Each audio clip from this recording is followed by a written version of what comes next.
आज पदे कथा कहबी कथाटी शुणा को हाल लगी पारे किंतु निराट सत्य। धन गेलुसुना जोटी धोकाबाज सब सेठी भौणी माने एसबू बेकार कथा केही तुमको केबे भी धन गेलुसुना कहती नहीं। अरे मने पकाओ तमे जो मानक पई एते करुच से माने तुमको केबे धन डाकिलेनी डाकी नाहंती ना।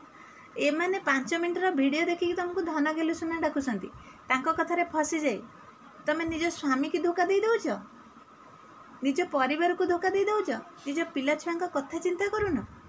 किते एमती सोशल मीडिया रे एमती होउची। आज सेति पई मोर ए छोटो मेसेजटा भौणी माने मो कथा सुन आ एबेठु सुधुरी जाओ।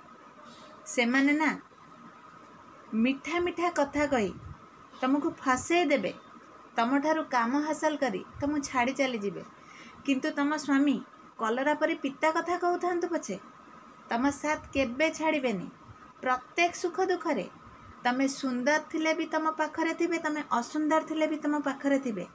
तेणु करी अन्य मानक कथारे केबे भासी जातुनी, निज स्वामी के अपने खुशी रे रुहंतु। मोर एटा रिक्वेस्ट सबु भौणी मानकु केबे हेले ए धन गेलुसुना रे पड़ंतुनी। धन गेलुसुना कौन आचार करिवे किछि दरकार नहीं। से सबू पिता कथा शुण पछे हृदय रूपर तांकर बसीच, तांक हृदय रे तमे अछ, तुमको केबे से फोपाड़ी देबेनी। केबे भी एमानक कथारे फसी जाओनी भौणी माने। मोर एटा रिक्वेस्ट, हार्टली रिक्वेस्ट।